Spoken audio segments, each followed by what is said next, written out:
The Canadian Professional Golf Tour on its way to Thunder Bay. A major boost for Lakehead University's new law school. And new details emerge on the Washington Navy Yard shooter.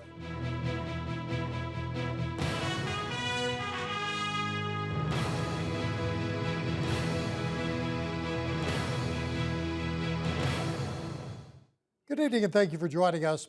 Professional golf is coming back to our city. The PGA Tour Canada announced today that the Thunder Bay Golf Classic has been added to its annual calendar of events. It's a 3-year commitment that will bring some of the best pro golfers from this country and around the world to Whitewater Golf Course. Ryan Bonazzo has more on what it means in terms of exposure and economic impact. For more than a decade, Whitewater has been Thunder Bay's premier golf course, and now the PGA is taking notice. Tuesday morning, PGA Tour Canada announced a 3-year commitment to the Thunder Bay Golf Classic, set to tee off from Whitewater Golf Club next July. Tour President Jeff Monday says the course has the 2 key elements they look for in host venues. One is a real good test of golf. There's the quality of the golf course is just superb, and that's what you want to test all the shots for the players, and I think this course will do that.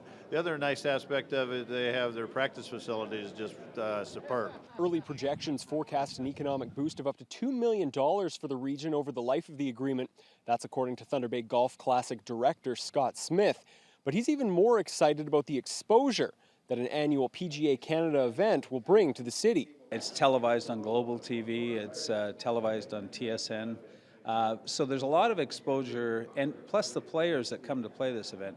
There's only about 30% that are Canadian, 50% are Americans, and the balance is from all over the world. So there's a lot of exposure from people coming from all over the world to play here. Riley Wheeldon finished the 2013 season in second place on the tour's earning list. He participated in all 9 PGA Tour Canada tournaments, winning this year's Syncrude Boreal Open in Fort McMurray, Alberta. He says another event equals another opportunity for players. To have more events on tour is another good thing. It allows the tour, the players, more chance to prove themselves. We are committed to having tournaments exclusively in Canada from the beginning of June through the middle of September. So having a nice full schedule there, eventually getting to 12, 13 events. And the Thunder Bay Golf Classic is the first addition to that 2014 schedule, and the first professional golf event to be held in the city since the CPGA Heritage Open in 2001. Ryan Bonazzo, TVT News. Randy Sheffy will have more on how local golfers can qualify for that tournament coming up in sports. The Thunder Bay Police Services Board received its 2012 annual report today, and the results appear to be positive.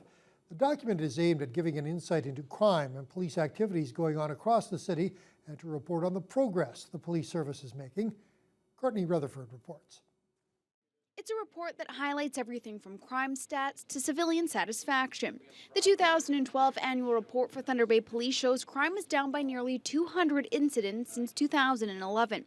However, there were 7 homicides in 2012, the highest rate in Canada, and just over 1,100 occurrences of violent crime. Chris Adams says although they are pleased with a lot of their results, there are still a number of areas he's concerned about. While there was a decrease, we still have to acknowledge the fact that we are still in the top 10 in the country, and we have to always work hard to be vigilant in both the enforcement and working with our other community partners. So that's always going to be a concern. There's no getting around that, and I think that every community has a safety and violence concern, and we're certainly not immune to that. Stats Canada numbers in the report show a drop in violent crime, property crime, and youth crime. All of the categories have hit 3-year lows. Chief of Police J.P. Levesque attributes the decline to the strategies that involve the police force working with community partners. He says they've tried alternative methods when it comes to how they treat crime in the city. I think that there is a sense of what's the root cause of crime, and we're getting a better handle on that within the community itself. So our partner agencies, so you're seeing things like treatment and diversion and different things. So I think that all contributes to a drop, or that significant drop that we saw in 2012. The report also showed that the majority of the people surveyed are pleased with what the local police force are doing for Thunder Bay. Courtney Rutherford, TBT News. There was plenty of debate last night on the potential of limiting the number of pets a household in Thunder Bay should have. A little over a month ago, Council shot down the idea of even getting a report on what other communities do, but they have now reversed that decision. Dennis Ward has more from City Hall. How many pets a household should have continues to be a divisive issue for Council.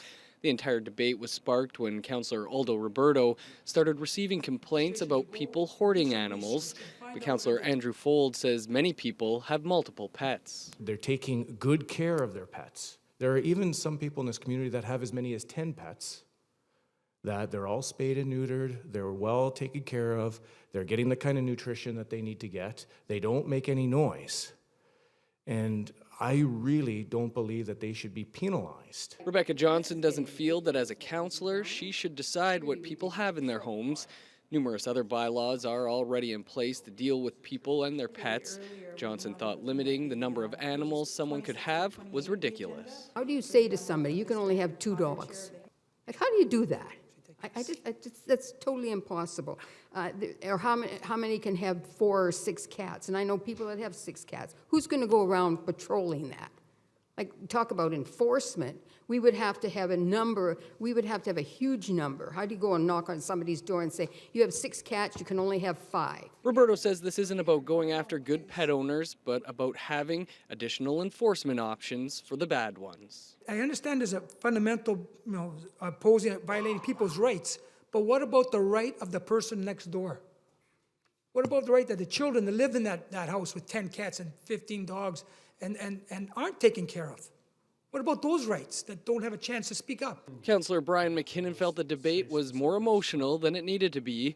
Council was only asking for a report back with options and a look at what other municipalities are doing. Not going to come back with anything so draconian that we'll be out there with stun guns and everything else for people who aren't adhering to some ridiculous bylaw. This time around, the vote was again tight, but Council has asked for the report on limiting the number of domestic animals per household.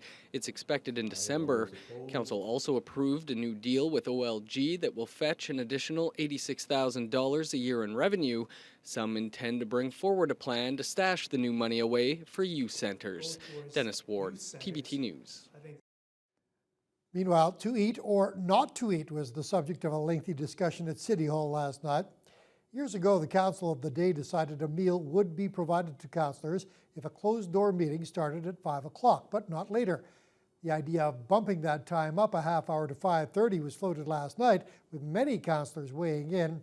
So far this year, meals before the meetings have come at a cost of nearly $7,000, or about $300 per meeting.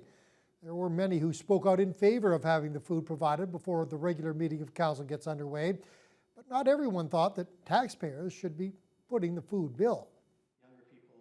Many times we're rushing from work, from different places, and trying to coordinate everything and trying to worry about, the last thing I want to worry about is, am I going to eat? I don't quite understand why other people cannot eat when the meeting doesn't start at 5:30. I believe in eating at home, and I don't think, I personally do not feel that I should be eating on the taxpayer's dollar. So it's very seldom that I eat here at council. In the end, an overwhelming majority of council voted in favor of having dinner provided before Monday night meetings that start at 5:30 or earlier. Some exciting news for Lakehead University's new Faculty of Law. The school received a huge private donation at a special ceremony.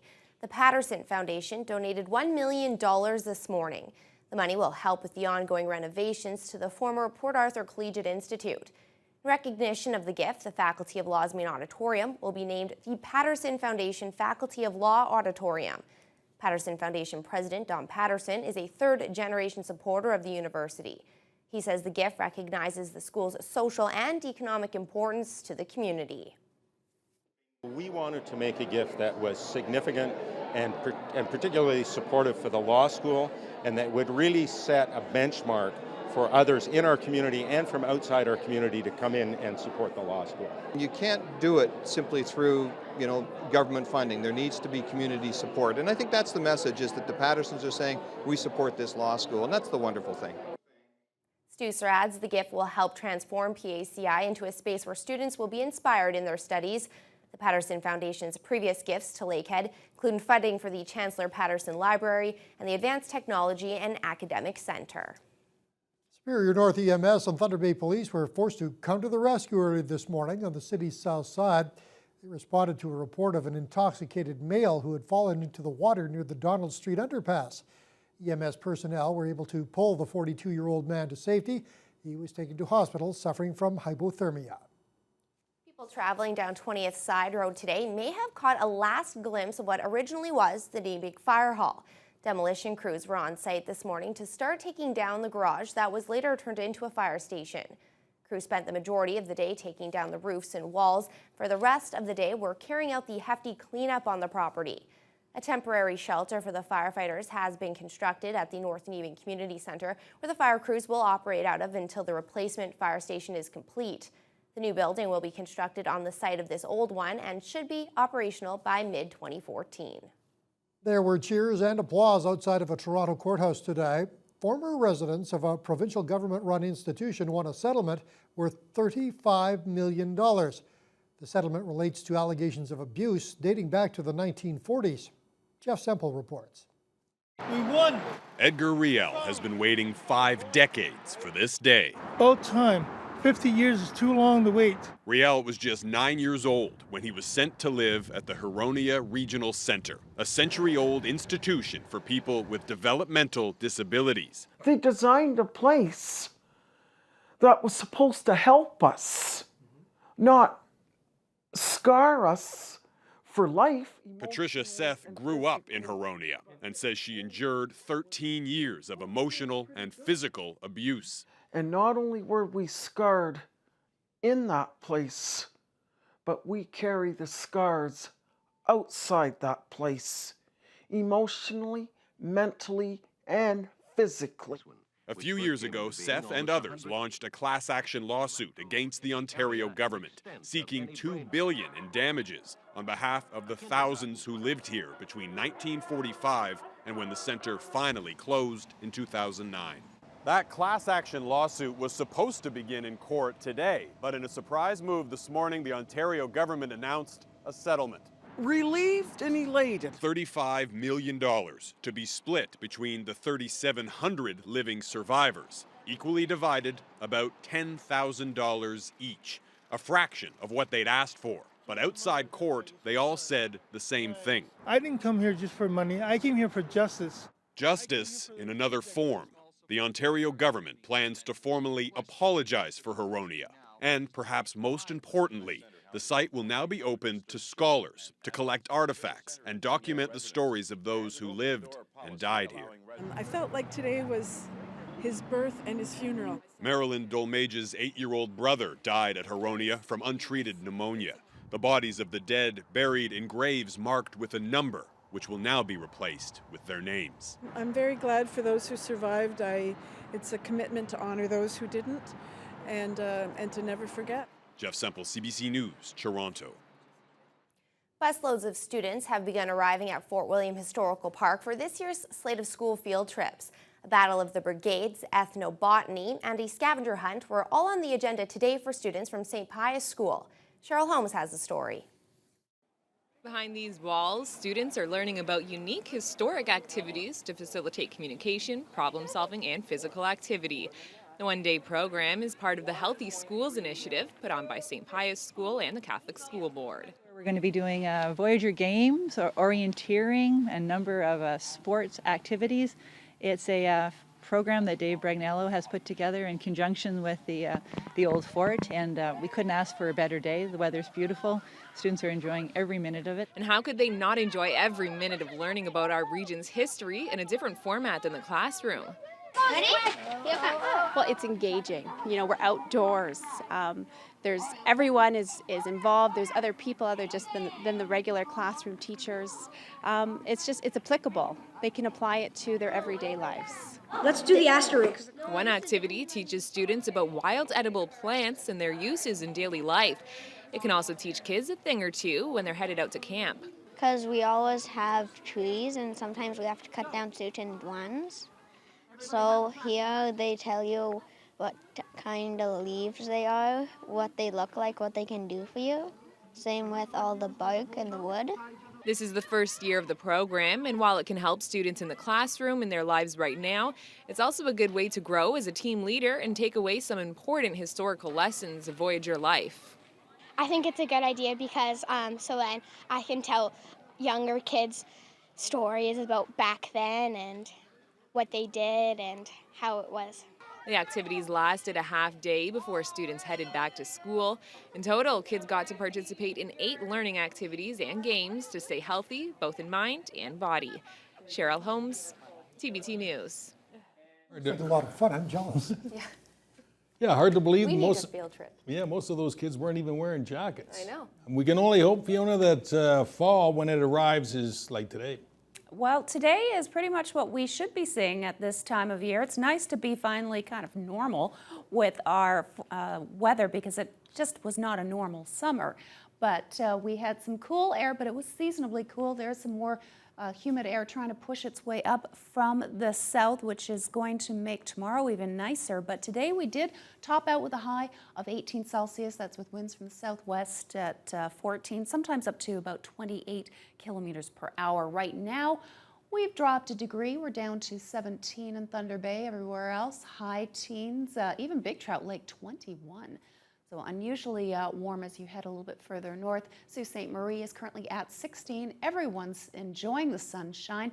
Tonight, mainly clear skies. We're looking at a low of about 9 Celsius.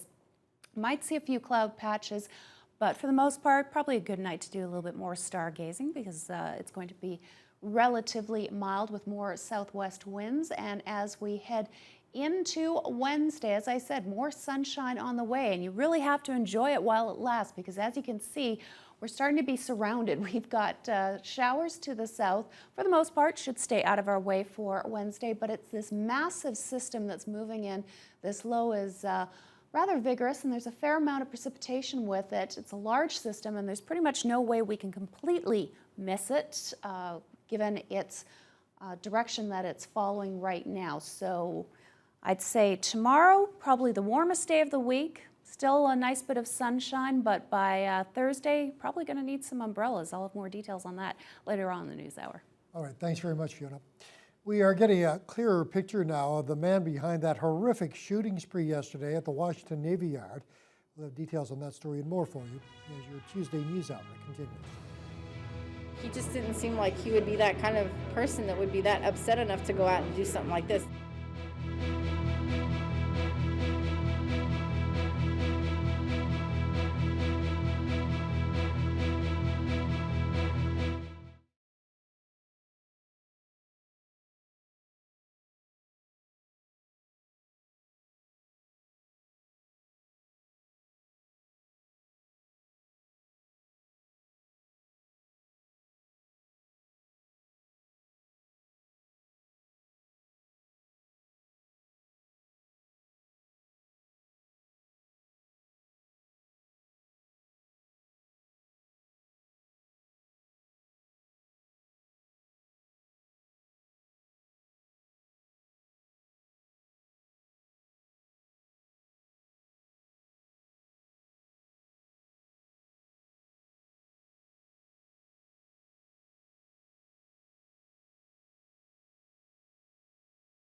Disturbing details are emerging about yesterday's mass murder at a Navy yard in Washington, D.C.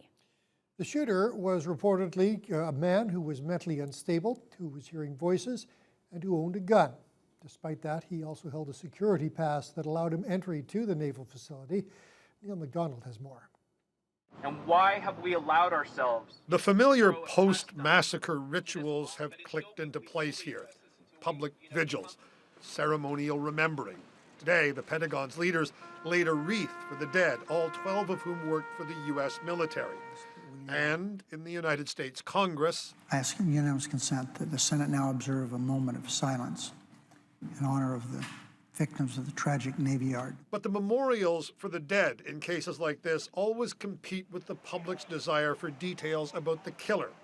Aaron Alexis and his motives are now dominating the coverage. He just didn't seem like he would be that kind of person that would be that upset enough to go out and do something like this. Alexis, who died in a shootout with police yesterday, last lived in the Texas city of White Settlement.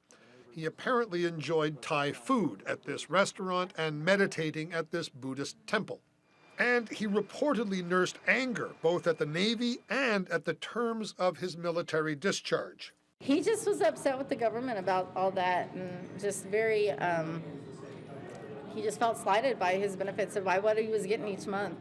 Alexis was also arrested for shooting incidents in Texas and before that in Seattle, which raises the question of how he landed a job that gave him access to the Navy Yard in Washington yesterday. Those sorts of things might have been warning signals. Mental illness and an arrest record, though, is not necessarily a bar to gun ownership in this country. And already, gun advocates here are working to ensure that yesterday's killings will change nothing. Neil McDonald, CBC News, Washington. 3 Toronto firefighters have lost their jobs for making sexist remarks about women. But the comments weren't made on the job. They were posted on the men's Twitter accounts. And their union says the fire department is overreacting. Ron Charles reports. The 3 fired Toronto firefighters are just the latest people to land in hot water for something they've put on social media. In the case of 2 of them, it was sexist tweets, some of them lines from popular, if not crass, TV shows. I would never let a woman kick my ass. If she tried anything, I'd be like, ah, you get your ass back in the kitchen and make me some pie. Also this, reject a woman and she will never let it go, one of the many defects of their kind, also weak arms. And this, would swat her in the back of the head being considered abuse or a way to reset the brain? The 3rd firefighter was let go due to a Facebook post Toronto Fire Service has not revealed. Members of the Toronto Fire Service are in a position of public trust. This trust is paramount to the division's ability to carry out its work and to deliver critical services to all Toronto residents.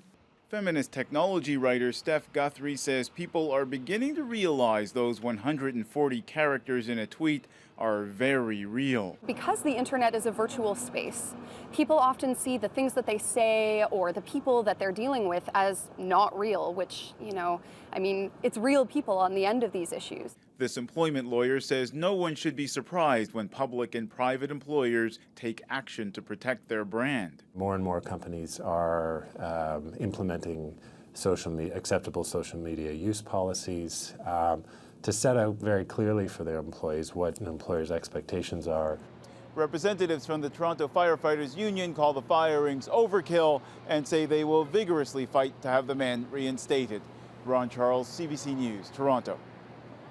We are learning that the cleanup in Lac-Mégantic, Quebec will be a Herculean task. Quebec's Environment Ministry says more than 100,000 cubic meters of soil will have to be removed and replaced because of toxic contamination. It has been 10 weeks since 72 freight cars carrying light crude oil derailed in the Quebec community, killing 47 people and destroying the oldest part of the community. The Environment Ministry report says 5.5 million liters of oil was spilled from the tanker cars. Now, most of it burned in the disaster, but the report says several 100,000 liters of oil went into the soil and into the town's sewer system. 31 hectares of land in the town are affected. Some said it couldn't be done, but they did do it anyway, and now the Costa Concordia is sitting upright in the Mediterranean Sea. Crews successfully wrenched the massive cruise liner upright overnight, 20 months after tragedy left it laying on a reef off the Italian coast. Sasha Petrusik reports. The next step in this operation is going to be to examine this ship. Now, it may be hard to believe it's been here for 20 months, but officials really haven't had a chance to get inside and to see what's been happening. Not even divers. It's been considered too dangerous. So now they're going to be going through the ship and looking specifically for two bodies. There are two people who are considered to have died during the initial incident, but whose bodies were never found. It's an Italian and an Indian. They suspect that those bodies are still inside somewhere.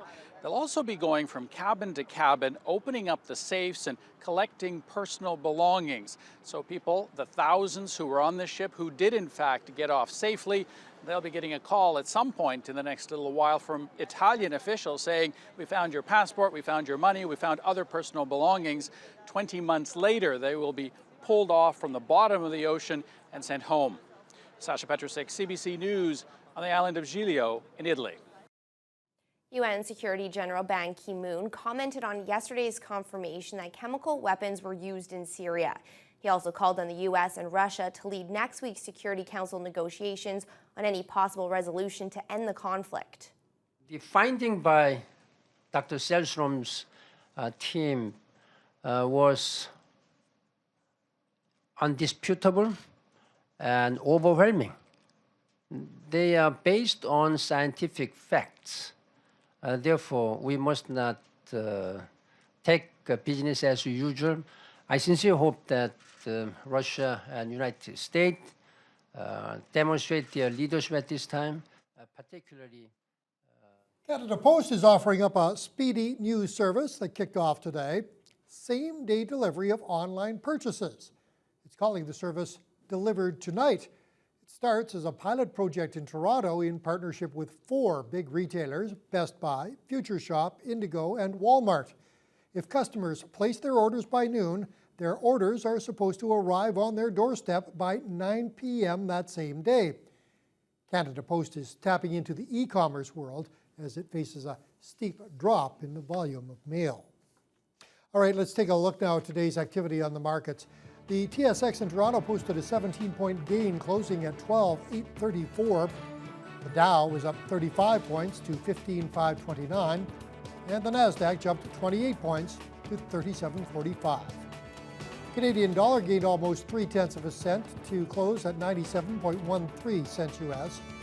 Gold dropped $8 to $1,309 an ounce, and oil fell over $1 to $105.42 a barrel.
We told you earlier in the news hour about the return of professional golf to Thunder Bay, with the CPGA scheduling a tour event for our city. Good news on a number of fronts, but especially for local golfers, some of them who are highly competitive and now have another outlet. Yeah, I seem to recall like 12 years ago when it was called the Canadian Tour, we had a local golfer in at Thunder Bay's Davidson Matizik, and he surprised a lot of people, did very well at that tournament. So it'd be nice to see at least one, if not more, do the same thing next summer. Well, 156 golfers will be competing in next summer's Thunder Bay Golf Classic at Whitewater. Many will be professionals, but there's also room for a handful of amateur players to compete in the PGA Canada Tournament if they can make the cut. Ryan Bonazzo has more on how local golfers can qualify. It's the biggest golf tournament to hit our city in well over a decade, but it's not just the pros who will be able to compete at the Thunder Bay Golf Classic. Amateurs like you or I, or, well, maybe not me because I can't keep the ball in the fairway, but theoretically, anyone can qualify for the tournament. You just have to finish in the top 10 of the Open Qualifier, which will be held here in town in the days leading up to the Thunder Bay Golf Classic.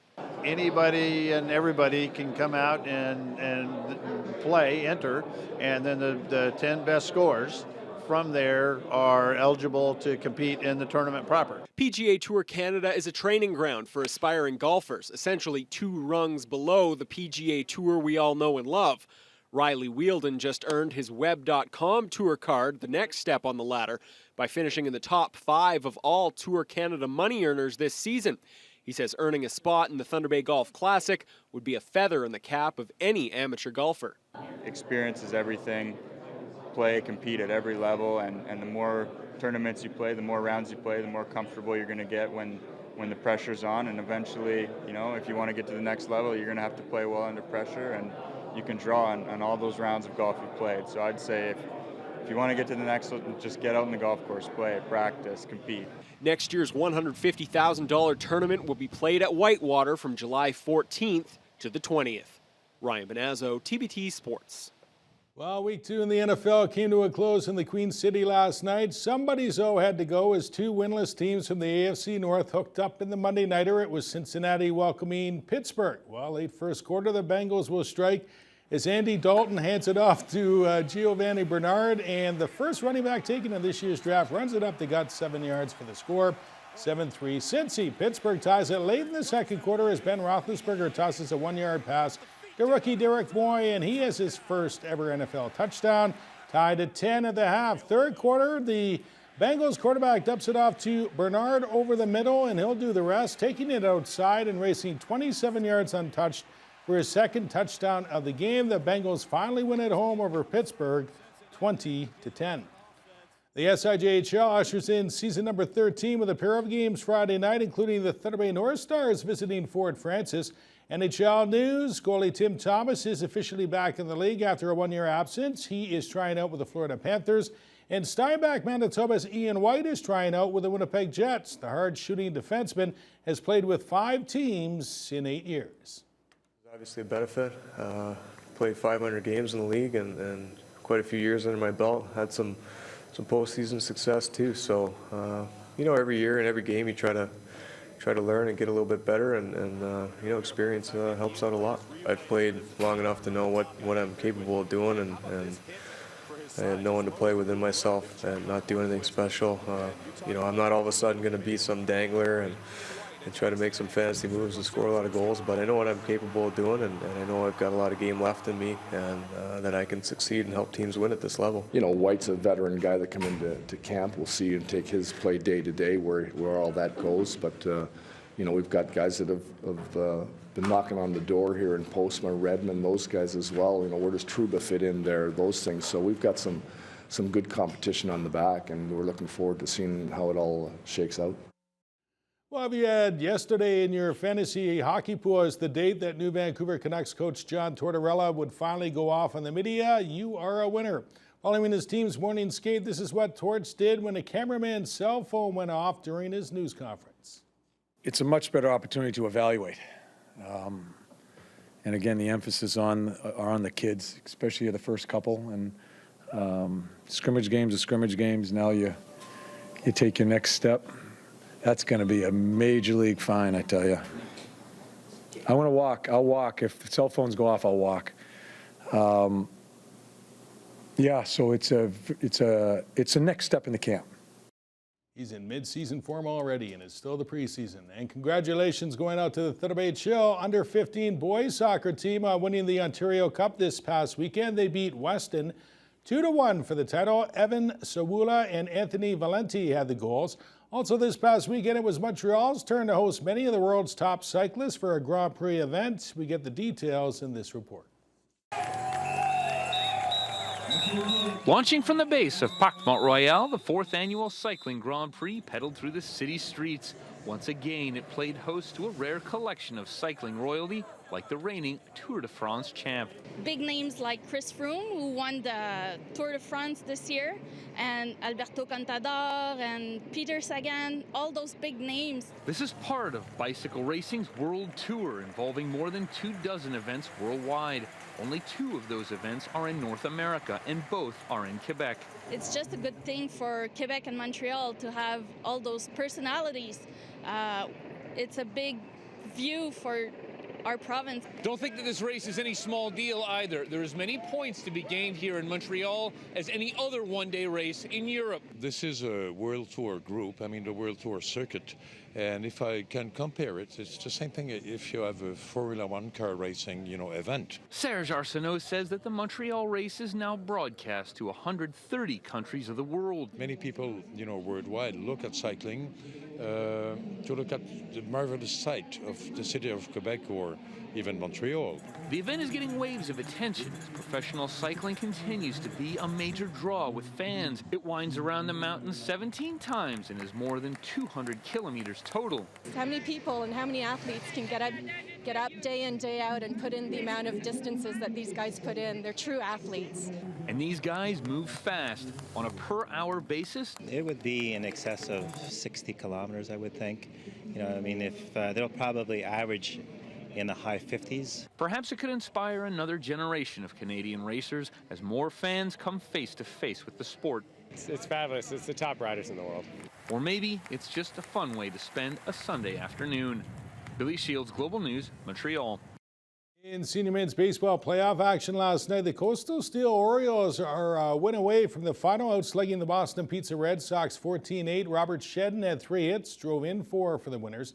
Tonight at Baseball Central, it's the Daytona Dodgers and On Deck Athletics. That series is deadlocked at 1.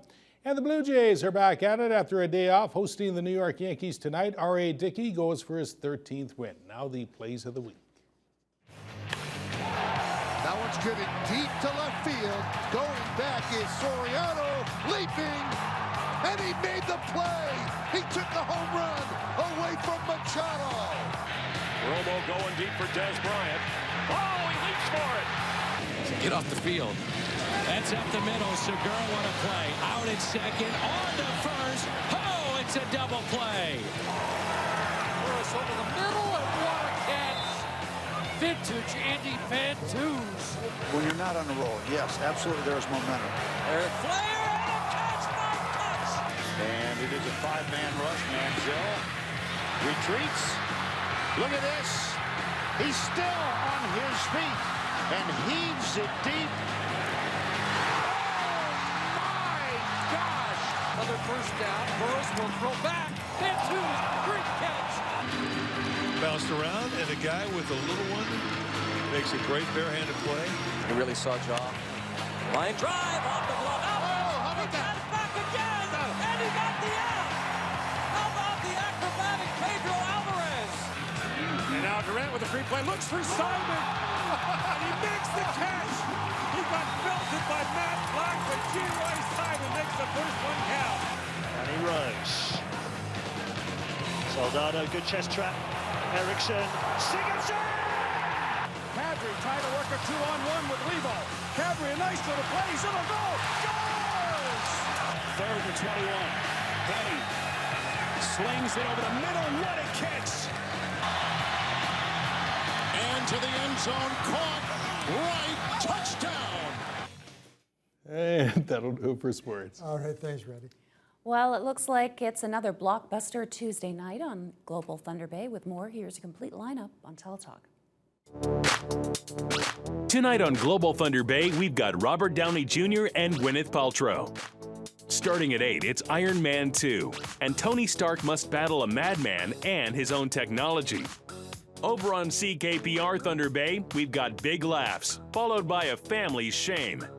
First at 8, Rick is off to Lake Winnipeg for some ice fishing on the Rick Mercer Report.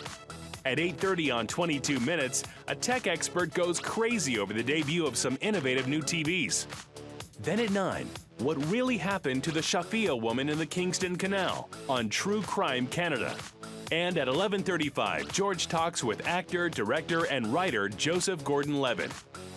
Teletalk is brought to you by Points, the traffic ticket specialists.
Well, yesterday it was a chilly day, and I remember, Fiona, you mentioned that we were going to see a warm-up. I think we finally hit that warm-up. Yeah, it's inching its way up a few degrees today. We actually topped out with a high of 18 under mainly sunny skies, and that's with some moderate winds from the southwest. But if we take a look what's going on across the country, seasonal day, Vancouver finally got a break and getting a little bit more sunshine today. 15 in Prince George, and yesterday Edmonton and Calgary hit highs of 28 and 27 respectively. It's now back to more seasonal values. Meanwhile, in southern Saskatchewan, another well above seasonal day, especially for Regina, currently at 26 under just a few clouds. Winnipeg, winds were from the south today, gusting up to 55 kilometers per hour. So they're at fairly seasonal levels, but it was another windy day. Speaking of second day of consistency, Toronto has got a second day of below seasonal temperatures. They should be back to normal by tomorrow. Ottawa and into Montreal has already started seeing a little bit of a warm up. And Quebec City, 15 Celsius, but windy and fairly sunny, which actually improved things from yesterday, where their high, I believe, was closer to about 12. Now, as we head into the Maritimes, below seasonal, but pretty sunny today. They should be warming up as well in a day or so. But St. John's currently at 8 Celsius. Clear so far, but they are expecting some showers tonight. Speaking of showers, today stayed fairly clear, but you can see the rain trying to develop above and below us to the north and to the south tomorrow. So we're looking right in the middle to be kind of a mix of sun and cloud for most of the day, but still a lot of heat in the region. Okay, we're not talking 30 Celsius, but a lot of heat, definitely above seasonal values, is expected. However, behind it, this low developing as it moves in, picking up some oomph, we like to call it in the business, and as you can see, fair amount of precipitation potential. That should hit us by about Wednesday night, the beginning of what could be a fair amount of rainfall over about a 36-hour period. Now, tonight, very mild temperatures, 14 in Sioux Lookout, 13 in Dryden, 12 in Atikokan. This is a good 5 or 6 degrees above the norm for this time of year, and fairly clear. Tomorrow, sunshine, low 20s. How does that look for this time of year? Temperature-wise, let's take a look at the trends. You can see the heat is definitely to the west, but we are still slightly above or at seasonal values for most of the region. Tonight it's going to be fairly cool, but you can see that mild air trying to push its way in. Tomorrow, high teens, low 20s across the board. Some areas even higher still. You can see that heat. It will continue into Thursday for most of the region, but by Friday you can see that cold air trying to push down from the south. You're definitely going to see a change in temperatures as we head into the weekend. At this hour we're at 16 Celsius, mainly sunny tonight, a low of 9, and just a few patchy clouds. First thing in the morning as you head off to work, head off to school, head off to wherever you happen to be going, 14 Celsius, mostly sunny start to the day, so it might be a little bit fresh first thing in the morning, but we should warm up quite nicely because we're going to top out with a high of about 20 under a mix of sun and cloud. Normally at this time of year, 17 is about all we can hope for. But by Wednesday night, low of 13, couple of millimeters. On Thursday, showers and a possible thunderstorm in the region, a high of 22, so it's warm, it's just very wet. But unfortunately, Thursday night, we could be hitting the brunt of it. 10 millimeters, even possibly more, low of 9, mostly cloudy on Friday, and 15. It'll stay that way on Saturday under mostly cloudy skies again. Sunday looking fairly sunny, but a cool 13 Celsius. So grab your umbrellas, you're going to need them by about Wednesday night.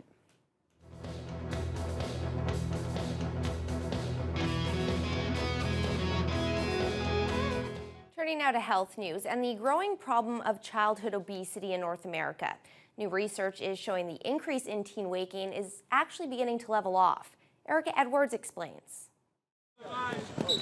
All this time spent on the playing field or playground and away from the television.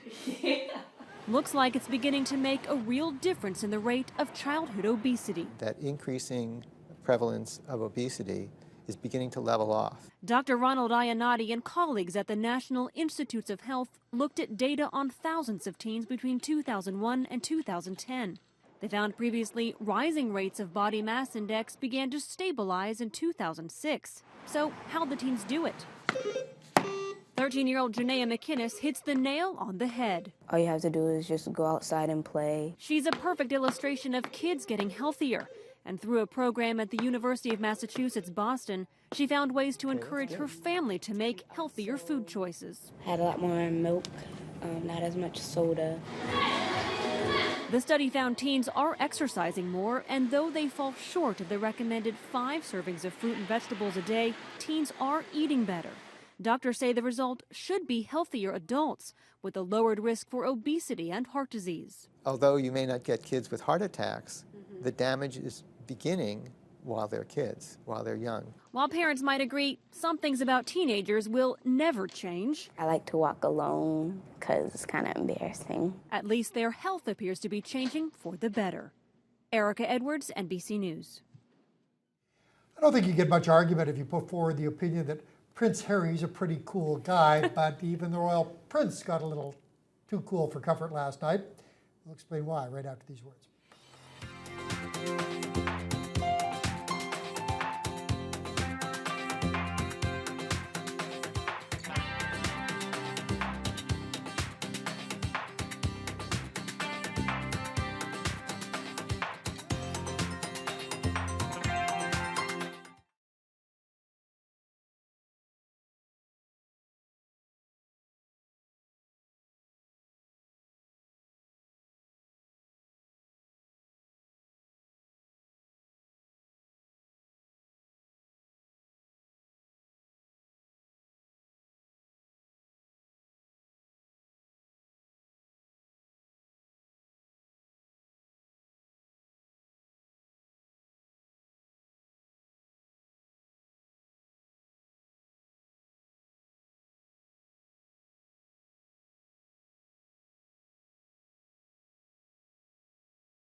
Prince Harry has a reputation as a pretty chill guy, but this, folks, well, this is over the top.